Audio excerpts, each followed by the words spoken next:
Okay, let's just be real for a second. For a lot of people, the book of Leviticus feels, well, it feels like a really old, kind of dense legal document. But what if I told you it's actually a beautiful guide to solving one of the biggest questions we could ever ask? Let's dive in. So this is the core problem that Leviticus is trying to solve. You see, God has literally come to live in the tabernacle, right in the middle of the Israelite camp. He's perfect, pure, completely holy. And the people, well, they're us. They're human, imperfect. So how in the world do you bridge that gap? How can a holy God live right next to imperfect people without, destroying them? Well, God's answer starts with this incredible system of offerings. So here's our roadmap. We're going to walk through the first 6 chapters by breaking down the 5 major offerings that God set up. And for each one, we'll look at what it was for, how they did it, and what it shows us about God's amazing desire to connect with His people. We kick things off in chapter 1, and right away, the very first verse tells us something huge. God isn't speaking from some faraway mountain anymore. Nope, He's speaking out of the tabernacle, from right there inside their community. He is close, and He's about to show them exactly how they can approach Him. First up is the burnt offering, and the key word here is voluntary. This wasn't for a specific oopsie you just made. It was about your overall relationship with God. It was this powerful picture of total surrender, because the entire animal was given to God on the altar. It was their way of saying, I'm all in. And the process itself was so personal. The person would bring a perfect animal. They were giving their absolute best. Then came this crucial moment. They would lay their hand on the animal's head.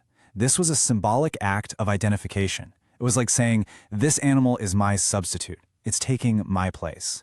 After that, the priests, that's Aaron's sons, they would step in as mediators to complete the offering. You're going to hear this phrase, a sweet savor unto the Lord, again and again. It basically means that when the offering was done with the right heart, God accepted it. And here's where we see God's incredible grace. He made sure everyone could participate. If you couldn't afford a bull, you could bring a sheep. Couldn't afford a sheep? A couple of birds would do. Access to God was never, ever about how much money you had. All right, moving on to chapter 2, we find the grain offering. Now this one is completely different. There's no blood, no death. This offering is all about gratitude and just acknowledging God's goodness. Now, if you're reading an older translation like the King James, it might call this a meat offering, which is a little confusing. The original word just means food or meal. So think of this as a voluntary gift of flour, oil, and incense. It was an act of worship that just says, God, thank you. Thank you for providing for me.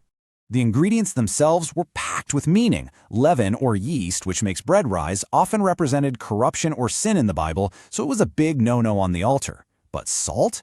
Salt was required. It was called the salt of the covenant, symbolizing the permanence of God's promises. A piece of the offering was burned for God, and the rest, well, that went to the priests. It was God's way of making sure those who served Him full-time were taken care of. Okay, our third voluntary offering from chapter 3 is the peace offering. And this one is really special because it actually ends with a big celebratory meal. You'd bring this offering when you just wanted to celebrate being at peace with God. It was all about fellowship and communion. The best parts, the fat, were burned on the altar. That was God's portion. The priests got their share, and the rest, the worshiper and their family took it home and had a holy feast, literally sharing a meal in God's presence. How amazing is that?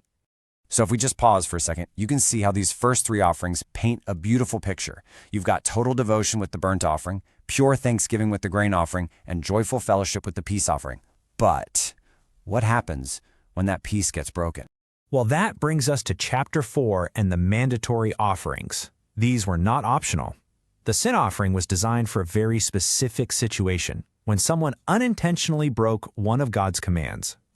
This line from the text is everything. This is for sins committed through ignorance. We're not talking about defiant, shaking your fist at God rebellion. We're talking about mistakes, oversights, the times we mess up without even realizing it. And this shows us that even our unintentional sins have to be dealt with to maintain that fellowship with a holy God. Now, check this out. The required sacrifice actually changed depending on who sinned. If the high priest or the whole nation messed up, it required the most expensive sacrifice, a young bull. A leader's sin, a male goat. A regular person, a female goat or lamb. It's a powerful lesson. The more influence you have, the bigger the impact of your sin. But for every single person, the result was the same beautiful promise. It shall be forgiven them. Our fifth and final offering, here in chapter 5, is the guilt offering, which is sometimes called the trespass offering. It's a lot like the sin offering, but it deals with very specific situations, especially when a wrong can and should be made right. So, the guilt offering covered things like not testifying in court when you should have, or touching something unclean without knowing it.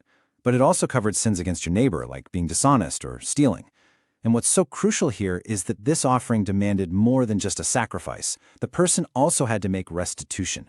They had to pay back what they wronged, plus an extra 20%. Forgiveness from God was directly tied to making things right with people. And here we go again. We see God's incredible grace on full display. Chapter 5 makes it clear. If you couldn't afford a lamb for your sin, you could bring 2 birds. And if you were so poor you couldn't even afford that, you could bring a little bit of flour. God was shouting from the rooftops, forgiveness is available to everyone, no matter what's in their wallet. Finally, chapter 6 kind of circles back and gives specific instructions for the priests. Think of this less as instructions for the average person and more as the technical manual for Aaron and his sons, the guys who are actually running the whole system. This part really hammers home the theme of constant holiness. For example, the fire on the altar of burnt offering had to burn 24/7. It could never go out.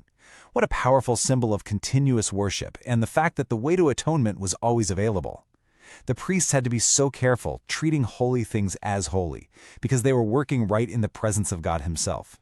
So, when you take a step back and look at the whole picture, you realize these aren't just a bunch of random ancient rituals.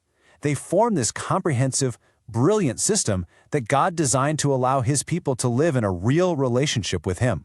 These first few chapters of Leviticus teach us some foundational truths. They show us that God's holiness is serious and our sin is a real problem.